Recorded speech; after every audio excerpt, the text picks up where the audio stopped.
I remember the first time I forgave him.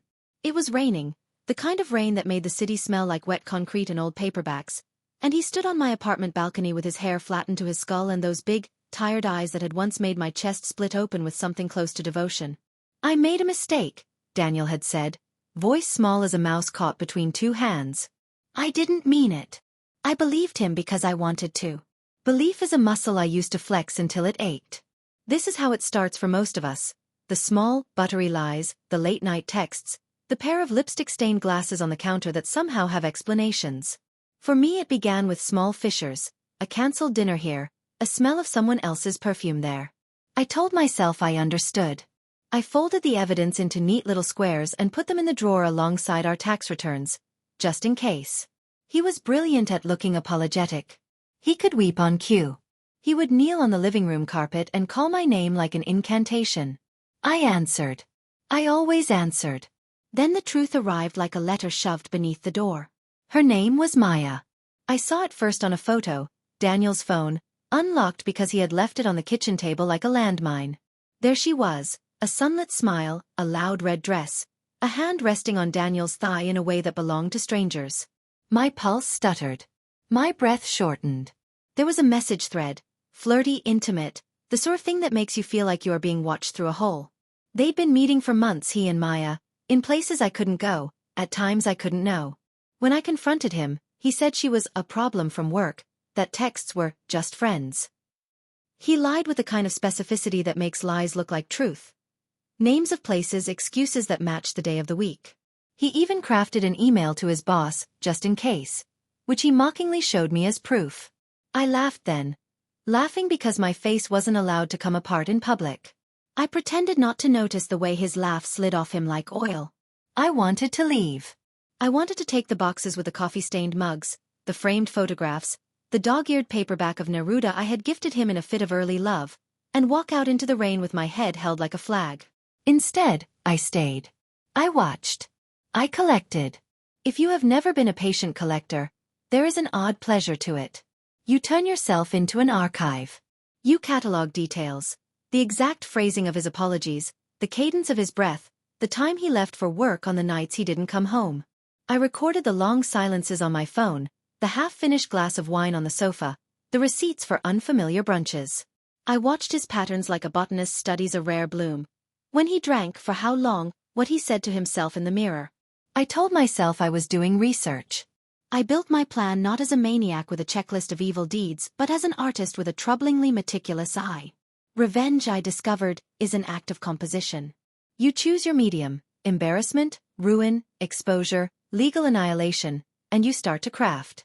First, I learned everything about Maya. Her Instagram was a collage of filtered mornings and motivational quotes. Her LinkedIn page was a shrine to upward mobility. Her friends lists were full of faces I'd seen in Vogue editorials. But there was more, a blog where she wrote about ethical boundaries, a cached article on an obscure university site about grant allocation. I cross-referenced. I found patterns, small ethical violations she had been accused of in a professional setting, a rumor about a grant she had taken credit for. Nothing criminal. Nothing that would land her in jail. But I collected these because in a public trial of reputation, perception is everything. Then I carved out my own evidence. Not false evidence. Someone else somewhere might have done that, and I am not a writer of falsehoods, but evidence that made the truth unavoidable. I booked a table at the restaurant where they loved to meet and waited. I sat under a vaulted ceiling with a glass of wine, pretending to read, while Daniel arrived with Maya and the conversation bloomed like a bruise. I listened. I let them talk carelessly.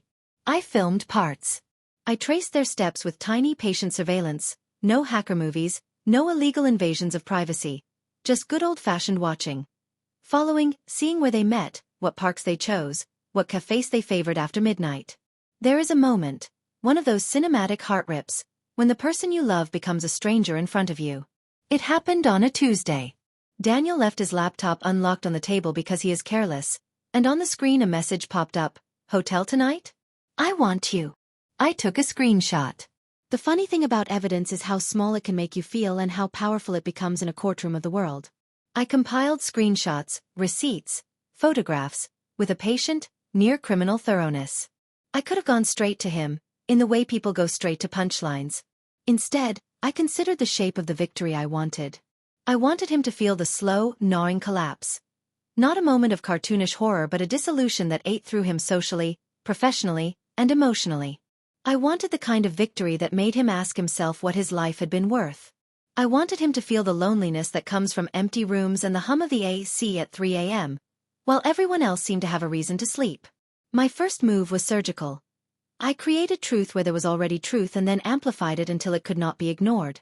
I sent a message to Maya, an anonymous, calm, tightly worded email with the photos and screenshots attached. It was not accusatory. It was functional. You should know, it said. You deserve to know. I did not expect much. I expected defensiveness, an online tiff, perhaps snide comments. I did not expect the blowback to ricochet into an avalanche. Maya reacted in the ways of the modern world, a carefully worded defense on social media, accusations that she was being harassed, tearful videos. She blocked me when she found out it was me, because she found out, and then the real unraveling began. Daniel, desperate, did what cheaters do. He tried to triangulate. He called mutual friends, sent furious texts, begged, promised.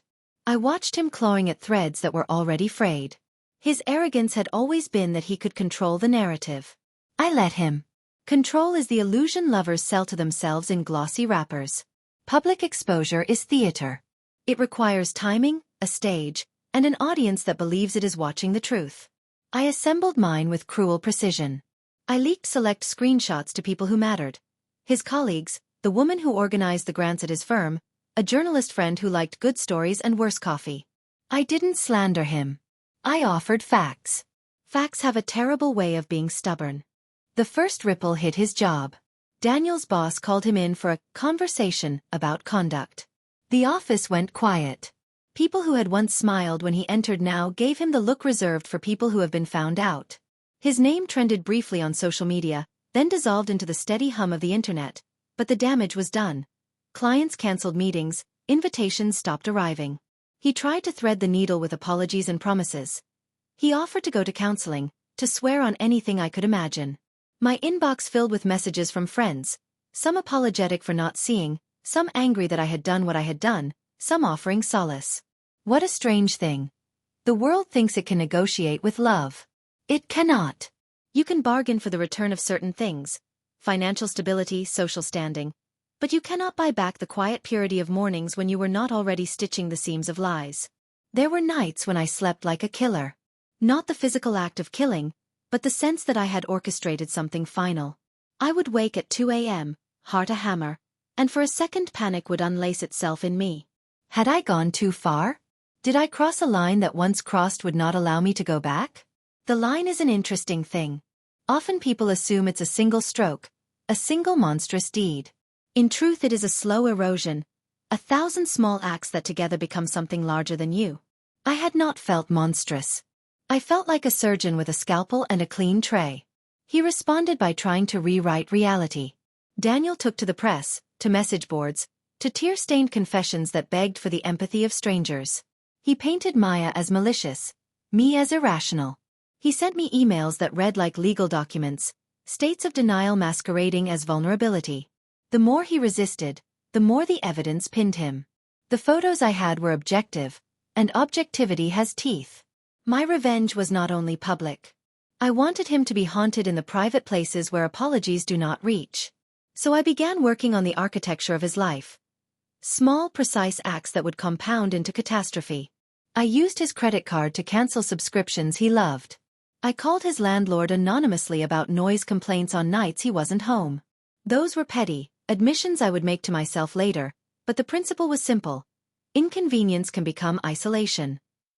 I pretended to be a client and left a damning review on a project Daniel had labored on for months, pointing out ethical concerns that were true enough to sting but framed to hurt. I reported him to the grant committee where Maya had once accused him of minor improprieties. Again, concrete, true facts used like a ledger. Let me be clear.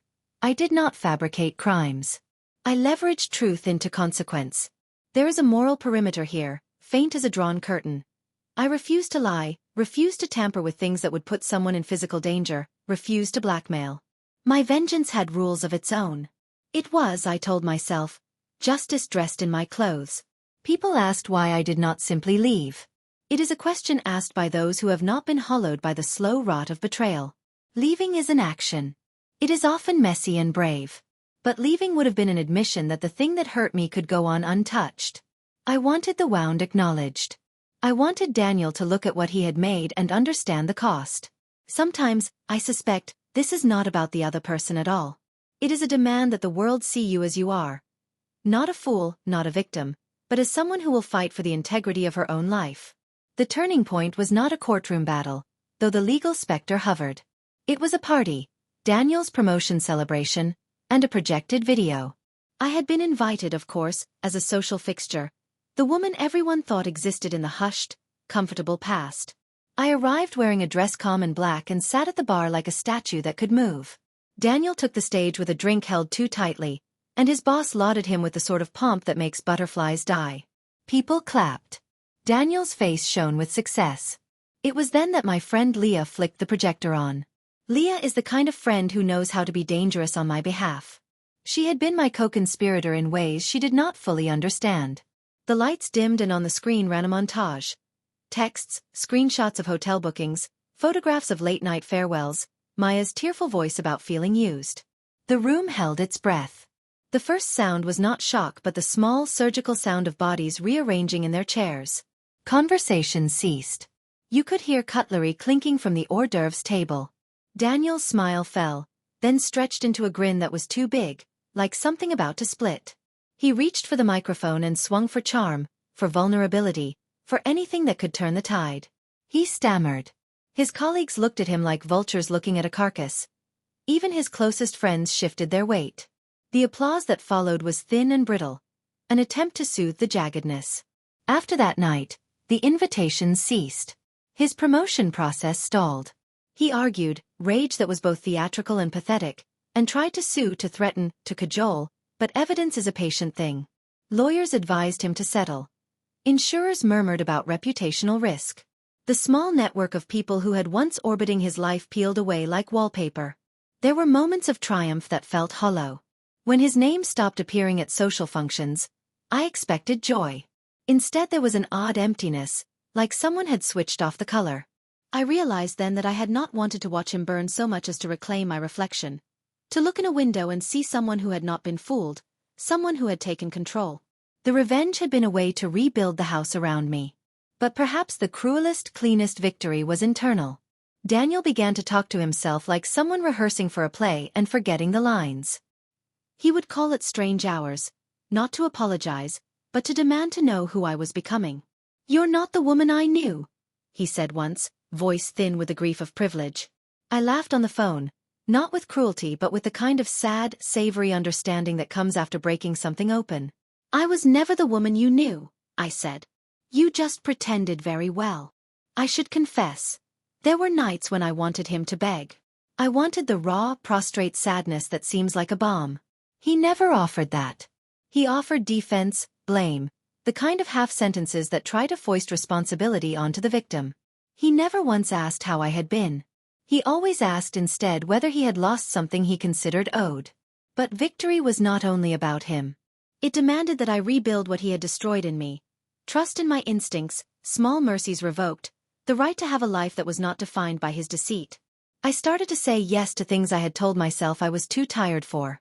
I went back to painting, a practice I'd abandoned in favor of accommodating a love that had sat on my chest like a sleeping animal.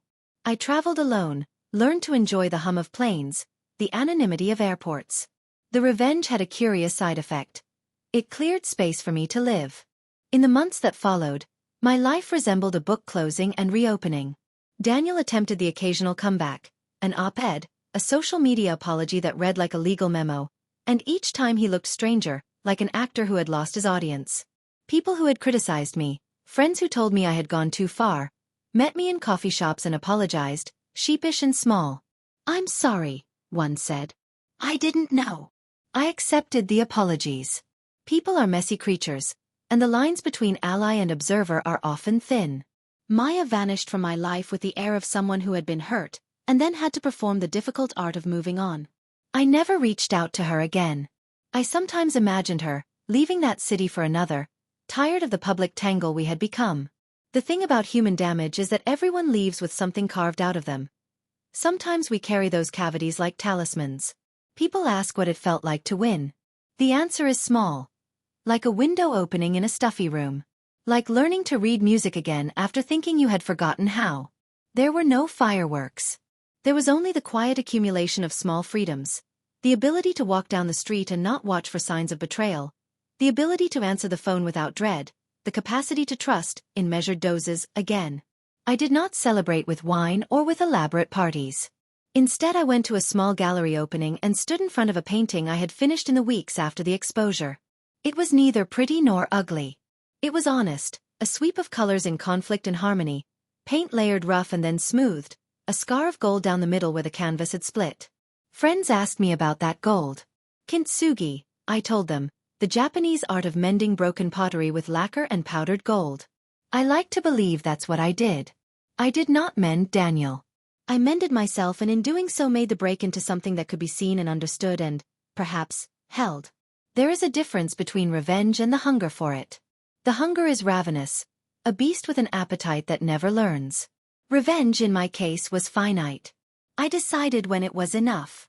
There is power in deciding closure for yourself. You do not wait for the world to hand it to you. Sometimes I wake and think about the smallness of it all. I remember the rain, the first apology, the lipstick on the glass. I remember how I catalogued myself into long lists. And I remember the man who thought he could take and take. He lost more than he expected. Not only my love but a kind of social currency many men mistake for their own worth. He lost his complacency. He lost the right to be believed without proof. People still speak of me in tones that are hushed and uncertain. Some call me cruel. Some call me courageous. Labels are the lazy tools of people who want to slice the world into neat boxes. I prefer to live messy. I prefer to know that I acted with intention. If there is a moral to this story, it is not that revenge is the only solution.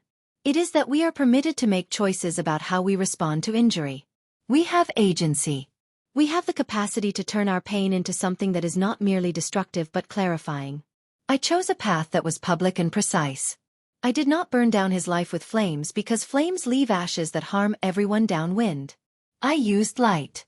Tonight, when I close the window and listen to the city breathe, I sometimes imagine Daniel, somewhere, spinning his apologies into echoes. I imagine him learning, slowly, the weight of what he took. I do not love him. I am not ashamed of the choices I made. I am proud of my caution, my patience, my refusal to be small. Charlotte, me, became the person who stepped from the broken glass with shoes intact. I did not become a monster. I became someone who knew how to collect truth, shape it, and present it until it could no longer be ignored. I stood in the ruins of what had been, drew lines in the dust, and planted a small garden. The plants are not big, lavender, rosemary, a lemon tree, but they smell like something you can build a life around. There is no cinematic revenge that ends with a dramatic one line. There is only the slow, stubborn work of living after betrayal, rebuilding bones, learning to trust the morning again, choosing when to forgive and whom to forgive, and teaching yourself, every single day, that you are not defined by what was taken from you. So if you ask me whether I got my revenge, I will tell you yes. I will tell you I won in the way that matters. I took back my name, my days, the right to move through the world without looking over my shoulder. I stood up, and I walked away carrying a painting I had made from broken light. When the dust settled, I expected silence. What I did not expect was denial like a returned soldier, bruised, stubborn, and prepared to keep fighting for territory he no longer owned. Daniel did not vanish. He recalibrated. Where once he had relied on charm and borrowed authority, now he reached for other things. Small acts of sabotage, whispered corrections in meetings, a public performance of wounded dignity that sought to make him look like the wronged man. It was subtle at first, a cancelled meeting here, a misdirected memo there. People are forgiving of incompetence. They are less forgiving when incompetence smells like malice. He hired a consultant, a man named Victor, with a calm suit and thicker hair than sense, who called himself a reputation manager. Victor offered me a courtesy call, as if we were neighbors trading sugar. He wanted to broker peace. He sent delicately worded emails promising mutual resolution and minimizing collateral. I read them with a surgical cool and replied once, "We already resolved the truth. We cannot negotiate consequences for truth. That irritated him more than anything. I could see it in the way his attempts sharpened from clumsy to cruel. He began to meddle in the spaces I'd reclaimed. A personal email leaked to my freelance editor about a project I'd almost landed vanished. An art buyer dropped out after a concerned Daniel suggested to a mutual acquaintance. He bought influence the only way he had known how, by spinning my past into a playlist of doubts. The shape of the campaign was clear. It was less about bringing me down and more about regaining control of the narrative. Control is an addictive drug. When you have lost it, you will bribe, beg, or burn to get it back. Daniel burned. He burned with a reckless theatrical flair that made him more dangerous. He took to the forums and op-eds that tolerated grievance in exchange for clicks. He reappeared on podcasts, voice slick with contrition and accusation. He accused me of being vindictive, of orchestrating a smear campaign. He did not apologize for the emotional labor he had never given me. He apologized to himself in public and called it repair. If the first phase of my revenge had been exposure, the second phase was precision. I would not allow him to keep flailing and chalk his failures up to poor timing. If he wanted to fight, he would be dragged into a rulebook he could not charm his way out of. So I learned his new language: spreadsheets and regulations, HR bylaws and procurement records. Leah, who had been my accomplice when I needed a projector and a safe pair of hands, became an ally again. This time in the slow, brittle world of paperwork and policy. She is an analyst by trade and by temperament. She wears thrifted cardigans like armor and has a soft laugh that sounds like glass clinking. With Leah's help I filed formal complaints where they could not be waved away as personal vendettas. We went to the compliance office with receipts, timestamps, and carefully annotated logs. We did it the way courts like things done. Neutrally, with margins and citations. There is art in bureaucracy. It moves slowly and is easily irritated by noise, but it is inexorable. You give it the right documents and it chews, and then it files. A week later Daniel's HR file began to look like a map of every poor choice he had ever disguised as an accident. A procurement audit flagged a run of suspicious reimbursements. A client raised procedural concerns. The wheels I had set in motion were not noisy. They were relentless. His attempts at counterattack became more paranoid and personal. He stalked my openings under different names, paid for front row seats he thought anonymous, sent bouquets that read like threats wrapped in bad poetry. He messaged mutual friends, accusing them of disloyalty if they spoke with me. He seemed to misunderstand that what he'd once had, my patience, my willingness to smooth things over, my ache for reunion, had not returned. It had been replaced by a curiosity about consequence. Then he made a mistake he could not finesse. He sent a text, meant for a small cadre of pitying colleagues, to a broader list. It was a sloppy, drunk confession, heavy with old arrogance, a string of half-truths and an attempt to cast himself as martyr. The text read like a man trying to reframe his sins as romantic misfortune. He spoke of nights spent working late, of the pressures of a promotion, of being misunderstood. In that message he tried to fold his infidelity into the fabric of a man who had been simply stretched thin. The message landed not as vulnerability but as entitlement. Leah kept a copy. She waits for things. She is a collector of small proofs. We printed it and slid it into the file we had already begun to build. I felt a thrill like static at the back of my neck, the old clinical joy of assembling a case. If I had been a different person, a hungrier one, perhaps I would have giddy laughter. Instead, I had a slow, silver delight.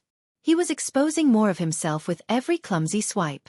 We presented our findings to Daniel's board under anonymity. I prefer the word presented, but what I mean is this. We nudged, leaked, and formally complained through channels that had teeth. Boards like clear evidence. They dislike messy human stories with no documentation. They are allergic to reputational risk measured in fuzzy feelings. Within weeks, Daniel was on administrative leave pending an inquiry. He was angry in ways that made him small. Furious emails, threats sewn into legalese, a voicemail where he promised retribution with the soft voice of someone who believes himself a protagonist. You think that removes him from the boardrooms and the offices and thus from power. But the kind of men who have risen on charm do not die quietly. They radicalize in basements and on dark-lit forums, and then they come back armed with petitions and loyalists. Daniel gathered a small army of supporters, colleagues who had benefited from his influence, lovers who'd felt the rush of proximity to someone ascending, and opportunists who sensed a dogfight for attention. He filed counterclaims that looked like legal strategy but read like the last, desperate chapters of a bad novel. That is when I changed my plan. Public ruin is effective, but it is straightforward and therefore predictable. Predictability breeds countermeasures. If I was going to win this next round, I had to be unpredictable. Not in chaos but in method. I would not only use policy and proof. I would show him the cost of dragging a life through the mud. I would make the undermining personal enough that he could not mistake it for mere politics. So I did what he had always feared. I became a ghost in his life. Not a literal specter, but a presence he could not read. I sent notes, simple unprinted cards at first, to a handful of people in his circle. An arts patron he had once schmoozed, an old mentor, a childhood friend who still visited with guilt and coffee. The notes were not accusatory. They were. He is not who you think. They carried no evidence, only the suggestion that the story they'd been told might be incomplete. The ambiguity unsettled them more than a direct attack could have. People hate to discover that their assumptions are false, but they fear even more being manipulated. The note set a thin rot through his alliances. While I worked the social web, Leah worked the cold one. She traced a set of transactions that, while legal, looked ethically precarious. A consulting contract had been routed through an intermediary that smelled of nepotism. A grant application had been hastily adjusted to favor a vendor with ties to someone in Daniel's orbit. The kind of thing that would pass in an afternoon but sit awkwardly under scrutiny. We did not claim criminality. We did not lie. We simply put the pieces in front of the people responsible for checking pieces. There was a delicious arithmetic to it. One paper moved here, one rumor seated there, a whispered question before a meeting, an entire life unraveling on the delicate teeth of manners and propriety. Daniel tried to fight back with threats of defamation suits and angry press statements. The more he shouted, the more the board closed ranks. Men who fear scandal prefer to make it someone else's problem. And then came the night I decided to take the only real thing he valued, control over his story, away for good. He had a speech scheduled at an industry forum. A sleek stage, crisp lighting, the kind of event where reputations are forged by cadence and the right anecdote. He intended to salvage the narrative, to perform wounded competence to an audience of his peers. I wanted the performance to end not with a standing ovation but with a silence heavy enough to compress air. I did not crash the stage. I did something quieter and more precise. I rented a seat in the third row and sat like a woman who belonged there. I wore a dress that was exactly the right mix of unremarkable and deliberate. Black, with a collar that suggested discipline. I arrived early and watched. I had no sign. I had no theatrics. The point was not to humiliate him on a stage of national witnesses. It was to make his own words turn inward like knives. When he took the microphone, he told a story. The old story of pressure, of late nights, of mistakes being made in the context of bigger dreams. He spoke of ambition and vulnerability as if vulnerability absolved him. He said with a charm meant for television, "We all do things we regret." The audience nodded, primed for a man's confession. I waited until he reached the part about trust. Then I stood and walked out. It was the smallest thing, and yet it carried the weight of a verdict. Walking out at the exact point where he expected sympathy turned his confession into a monologue addressed to empty space. The cameras cut to me in the hallway. A woman moving with an economy of steps that might have been mistaken for anger or conviction. The footage hit 2 blogs that night. The clip spread. The optics were merciless. He accused me of orchestrating a stunt. He called for my public condemnation. The industry murmured, confused. Was this about principles or spectacle? They could not decide, so they decided to be cautious. He responded with an accusation that surprised me, not for its content, but for its tone. He claimed I had interfered with his phone, that I had planted evidence on his devices. The allegation read like projection. A man used to operating in the gray accusing me of the very things he had felt able to do when cloaked by charm. I could have been furious. Instead, I smiled privately. Accusation without proof is like a whiplash. It hurts the neck but not the spine. That is when things tilted. He started leaving traces he did not intend. Drunk voicemails that admitted fear, emails where he asked old friends whether the tide could be turned. One such email, misdirected and impersonally written, landed in the inbox of a woman who had once been his most ardent booster. A woman named Claire, who had sponsored his earliest projects and who now sat on a committee that could make decisions about his future in the industry. Claire is one of those people who keeps receipts in her head. She sees patterns the way some people see constellations. She called me. We had tea in a hotel lobby that smelled faintly of citrus and disinfectant. Claire is older than me by a decade, wearing a cardigan buttoned to the throat. She asked questions not out of malice but with the methodical curiosity of someone who had watched men like Daniel rise and thought, this cannot be accidental. She told me what she had read, what she had been told, the emails that made her uneasy. We talked about standards and trust and the cost of ignoring red flags. It is easy to imagine revenge as a single arrow. In reality, it is a net. You tangle people in small threads until they cannot extricate themselves without cutting something important. Claire, who had once been a sponsor for Daniel, withdrew support. She wrote a carefully worded note to the organizing committee citing concerns about integrity. The committee convened. Daniel's capacity to speak publicly shrank like a balloon leaking air. When he realized the ground had shifted from under him, he panicked in the only way he knew. He tried to stage a comeback by manufacturing a scandal of his own, a fake whistleblower story about a rival firm. He hired the kind of people who create narratives for a living. They fed him rehearsed interviews and planted sources. For a moment it looked like he might succeed. There was a headline that suggested wrongdoing at a company that had criticized him. But the truth is stubborn. Once you have a reputation for making things up, you cannot easily convince the world that you are a narrator to be trusted. He began to lose allies faster than he could beg for them back. His ex-lovers, his business partners, his friends, the ones who had once turned a blind eye because proximity paid, now measured the cost of continued association. They did not like the taste of risk. There were nights I still woke with memories of the early hurt, of lipstick on a glass, of nights when he pretended the sound in my chest was just the building settling. Sometimes I would imagine him, exhausted and small, in a cheap hotel room composing frantic messages to me, and a small satisfaction would bloom, grim and hot. But satisfaction is transient. I began to measure success differently. Not as seeing him humiliated, but as certitude in my own life. When the board announced that Daniel would be removed pending further investigation, I felt the familiar rush of victory. It was tempered, though, by an awareness that public victories are complicated. People suffer in these processes. Sometimes the collateral is more human than you expected. And yet, even when the board's decision landed like a gavel, the story did not end. Men like Daniel are resilient in small nefarious ways. He retreated from the public and fortified a private war. He started filing suits, some legitimate, some vexatious, to bleed resources and attention. He bought lawyers who sent letters with too many capitalized phrases. He attempted at times to reach me with offers that smelled like entreaty and like bribe. He sent a long, apologetic email that read like a man trying to script his own redemption. He begged. And in his begging I heard the same entitled cadence that had led him to believe the world would always lean toward him. I replied once, simply, "You are not owed a second edit of your past." He did not understand. Men who have built lives on being rewritten never do. When the litigation started, I did not falter.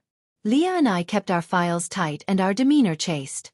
We hired counsel who were precise and not sentimental. The process was draining, litigious, and full of the small cruelties of the legal system. Daniel tried to smear my reputation through depositions and witness coaching. We countered with witnesses who had seen him for what he had been. There were days of adrenaline and nights of exhaustion. There were times I thought I could have surrendered, if only for peace. But I had learned the shape of complacency. It was a slow poison. To stop now would be to let him keep the last line of the story. Months became a year. Gradually the tide leveled out. Friends returned with tentative apologies, and the industry closed ranks around a new set of expectations. A modest tightening of standards that was not heroic but practical. Daniel, meanwhile, grew leaner, of public presence and perhaps of spirit. He persisted in private ventures and in angry newsletters, but a man's influence is a fragile thing once the scaffolding is removed.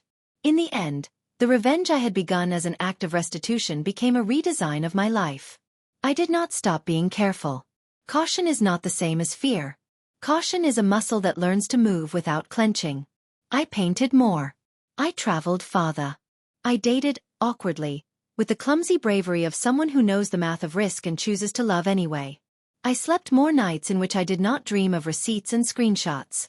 I began to write a small essay about the ethics of exposure and the perilous grace of confronting men who had been trusted for too long. It was literate and not cathartic. Catharsis is rarer than people claim. One evening, Nearly 2 years after that first rain, I received a package.